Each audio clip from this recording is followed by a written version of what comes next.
Le loup de Noël, un conte de Claude Aubry, illustré par Pierre Bratt.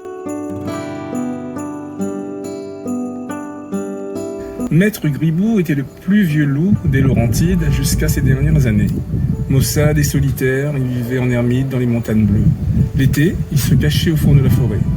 L'hiver, il traînait ses rhumatismes le long des molles courbes blanches. L'été, il se tirait assez bien d'affaire, car il y avait beaucoup de petits gibiers qui couraient autour de lui. Il n'avait qu'à avancer le museau et hop, il attrapait un siffleux, un écureuil ou une perdrix. Mais l'hiver, quelle misère! Or, on était à la veille de Noël.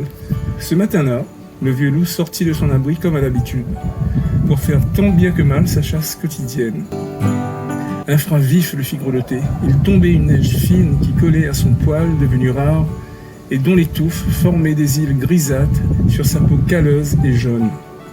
Les flancs collés l'un à l'autre, grimaçant sa faim, il entreprit péniblement le tour de son domaine. Son domaine. Il n'était plus bien grand son domaine, à Maître Gribou. Ses rhumatismes et la faiblesse de ses jambes lui raccourcissaient un peu tous les jours ses tournées de chasse. Les tournées pénibles et peu redoutables de l'ancien seigneur jadis tout-puissant, comme les connaissait bien le petit gibier. La belette curieuse, le lièvre frivole, le sournois chat sauvage, l'écureuil et la marmotte. Tous, de leur cachette, regardaient ironiquement passer le vieux chasseur sans flair. Un vieux hibou tout haut perché, aveugle durant le jour comme tous les hiboux, devinait le passage de Maître Gribou, car la branche qu'encerclaient ses griffes vibrait doucement alors sous les rires étouffés de l'écureuil. Après cette incursion aussi fatigante qu'inutile, accompagnée des ricanements frondeurs qui fusaient de ci de là, tout comme les autres jours, Gribou revint bredouille. Il allait sans doute mourir misérablement. Étendu de nouveau sur le sol glacé de son repère, l'œil mélancolique et la langue pendante, Gribou se souvint des jours passés, des prodigieuses parties de chasse et de sa vie heureuse parmi les hordes sauvages.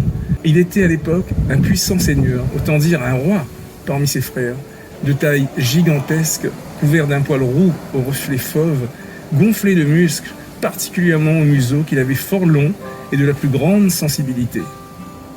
Au fait de sa force et de sa popularité, à la tête d'audacieuses bandes de loups, Gribou semait le ravage et la terreur sur plusieurs centaines de miles. Lui et ses complices s'attaquaient à tout ce qu'ils rencontraient. Chevreuils, orignaux, voyageurs perdus dans la forêt. Ils osaient même assaillir les ours isolés.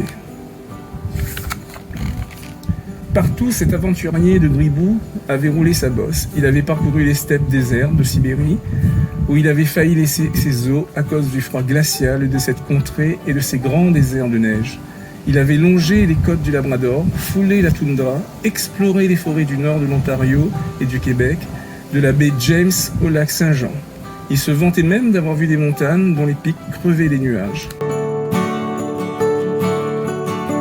Migelé dans son mauvais abri, Gribou ne pouvait se rappeler sans une grande émotion les repas pantagruéliques de sa jeunesse vagabonde. Ce qu'il avait englouti de ragoûts, de poulards braisés, des huards poêlés, des moineaux cloutés, des hiboux pochés, des pigeonneaux en estouffade, des dindonneaux en chaussons, des canetons au navet, des oies en pantoufles, des pintanes à la bohémienne, des alouettes en salmis, des grives à la bonne femme, des perdreaux en crapaudine, des grenouilles à la commère, des selles de chevreuil et des côtelettes de renne souvent agrémentées de toute la carcasse. Comment trouver un peu de nourriture? Fini les plus gros morceaux, les meilleures proies. Gribou n'avait donc plus qu'à se creuser un trou dans la neige pour y mourir. C'est à ce moment qu'il lui vint une idée. Dans un suprême effort, il se rendrait jusqu'au village le plus proche, puisque le gibier libre de la forêt n'était plus pour lui, et se contenterait dorénavant, comme les chiens, des restes de la table des hommes. Aussitôt décidé, le vieux loup se mit en route péniblement. Il marchait encore quand le soleil, avant de disparaître, éploya ses longs rayons sous la neige rougie. Poussé par sa faim plus forte que les arbres, la neige, le froid et les montagnes, toujours marchait le vieux loup. Cela dura longtemps. Soudain, entre les arbres, ses yeux brûlants de fièvre virent tout au bas de la vallée, papilloter de petites lumières. Un poète aurait pu les prendre pour des parcelles d'étoiles agonisant, doucement dans la neige. Mais Gribou, qui avait toujours été un loup réaliste, sut aussitôt qu'il dominait un petit village des Laurentides. Oh, vous vous en souvenez, on était à la veille de Noël, et d'un Noël particulièrement gai. On avait tout remué, sorti, bouleversé, frotté et cuit pour la fête. Les ménagères s'en donnaient à cœur joie, et l'on entendait d'un bout à l'autre de la maison que le brassage des grilles du poêle, l'entrechoquement des casseroles, la chute des ustensiles sur le parquet et la plus douce des mélodies pour les gourmets, le mijotement des volailles dans les rôtissoirs. Mais tout cela n'était que préparatif extérieur à la grande fête. Il y avait surtout pour les hommes, les femmes et les enfants l'attente d'un doux et profond mystère. Chacun s'apprêtait à recevoir la grande nouvelle, la naissance du Christ. Tout était prêt. On lançait déjà les traîneaux sur les chemins enneigés et les chœurs allégés vivaient au rythme des grelots qui dansaient des rondes de lutin sur le dos des chevaux. Gribouille descendit dans la vallée. Après avoir atteint le village, il en fit plusieurs fois le tour, mais de loin, car il tremblait de peur. Il se décida pourtant à y pénétrer. Longeant avec prudence la bordure boisée d'une route étroite qui conduisait au cœur du village, Gribouille, les yeux agrandis par tant d'étrangeté, les oreilles assourdies par tant de bruit, vit passer à côté de lui les équipages les plus variés. Parce qu'il était un vieux loup expérimenté, il se rendit vite compte qu'un événement extraordinaire se préparait. Il serait profité de l'excitation et du va-et-vient pour voler quelques morceaux oubliés sous une fenêtre ou sur le pas d'une porte. Sa faim, cette faim qu'il portait en lui depuis des années comme une plaie, était devenue monstrueuse. Gribouille osa s'aventurer dans les rues du village. Elles étaient désertes, la petite église bondée aux vitraux écarlates résumait pour le moment la vie du homme. C'était dans le temps l'habituel va-et-vient des enfants de chœur de la sacristie à l'autel et de la table sainte à la sacristie. Les cierges qu'on allume, le missel que l'on place, les 1000 petits détails qu'avec soin l'on ajoute, les tout-sautements, les prières à mi-voix, le bavardage des petits et le glissement rude des chapelets sur les bancs enterrés, les pas feutrés des enfants de chœur. Enfin, le prêtre parut, tout d'or vêtu et précédé de 4 enfants de chœur étouffant d'orgueil dans leur soutane écarlate. La messe solennelle commença. L'officiant chantait maintes prières en latin et là-haut, dans le clocher, la petite cloche au son faux carillonnait sans répit, les traduisant aux grands arbres nus, au toit gaiement enneigé et au loin, à la noire et mystérieuse forêt vierge. Si les paroissiens suivaient pieusement la messe, ils n'en jetaient pas moins de fréquents regards vers la crèche, objet de leur affection où reposait sur la paille d'or un petit Jésus rose, dodu et souriant. Pendant ce temps, Gribouille promenait sa carcasse affamée de bord en bord du village. Il longeait les clôtures, frôlait les maisons et reluquait vainement aux fenêtres. Pas la moindre pâture. À croiser indéfiniment ses traces, à les suivre, les boucler et creuser à rebours, la bête aboutit finalement au pied des marches de l'église. Par la porte entrebâillée filtrait une barre de lumière. Fasciné par cette lueur rouge et chaude, Gribouille colla son long museau dans le ray éclatant. À ce moment, le prêtre, dans son sermon, rappelait aux fidèles cette parole de l'Évangile. « Paix sur la terre aux hommes de bonne volonté ». Gribouille enfonça résolument son museau dans la fente et glissa sans bruit son corps étroit à l'intérieur du temple. Personne ne le remarqua alors qu'il se faufila sous le premier banc venu. À quelques pas de lui, dans la crèche, l'image éblouissante d'un beau bébé nu, frais, rose et dodu. Tout le reste s'efface devant cette apparition. Gribouille oublie la présence des hommes.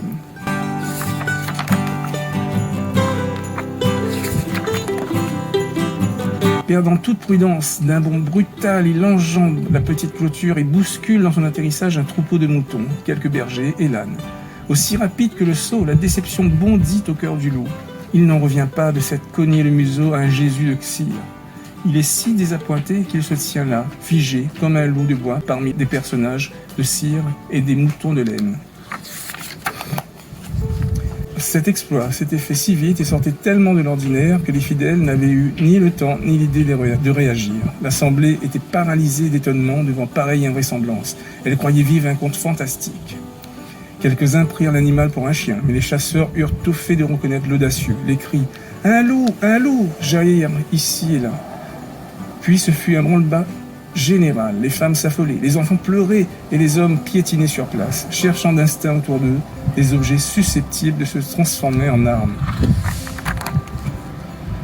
Quand le loup eut repris ses sens et qu'il voulut fuir, il était trop tard. Une dizaine d'hommes, mains nues, mais l'air décidé, entouraient déjà la crèche. Leur silence et leur calme impressionnaient le loup plus que tout le reste.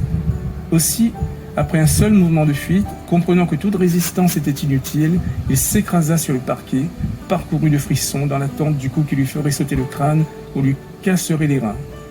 Il faisait vraiment pitié, le pauvre Gribouille, avec ses yeux hébété qui demandait comme une aumône pourquoi on lui avait joué à si vilain tour. Quelques hommes, s'étant saisis de rondins empilés près du poêle, s'approchèrent de la crèche pour réduire en charpie ce malfaisant animal. Gribouille tremblait encore plus qu'un chevreuil poursuivi par une bande de loups. Le prêtre, qui ne vit pas d'abord de quoi il s'agissait, n'entendait que des cris, des pleurs et des mots inarticulés, prit son verbe haut pour réclamer le silence. Le mot loup lui étant parvenu, il s'avança avec calme jusqu'à la crèche et demanda aux hommes qui l'entouraient de s'écarter un peu. Il jugea d'un coup d'œil l'état lamentable de la bête. Ému par cette misère et voulant profiter de l'incident pour donner à ses ouailles une salutaire leçon de charité en guise de conclusion à son sermon, il intervint pour qu'on épargnât l'animal. Et le pasteur continua dans son langage familier. « Nous sommes des créatures raisonnables, du moins nous devons l'être, et pourtant nous agissons trop souvent comme le loup. En effet, il y a un loup en nous chaque fois que nous vendons à notre frère une marchandise dévalorisée ou truquée. » Montrant ensuite comment la bête était devenue inoffensive, il invita ses paroissiens à la charité, leur disant qu'ils seraient bien déçus si Dieu, à cause de leurs péchés, les traitait avec autant de sévérité. Puis, paternel, il leur assura qu'il n'aurait à craindre de l'animal s'il le laissait vivre, car lui-même en prendrait charge et le garderait dans un enclos. Tous approuvèrent ces paroles, et il fut convenu que monsieur le curé porterait de la nourriture au loup après les 3 messes. Quelques hommes montaient à la garde par prudence.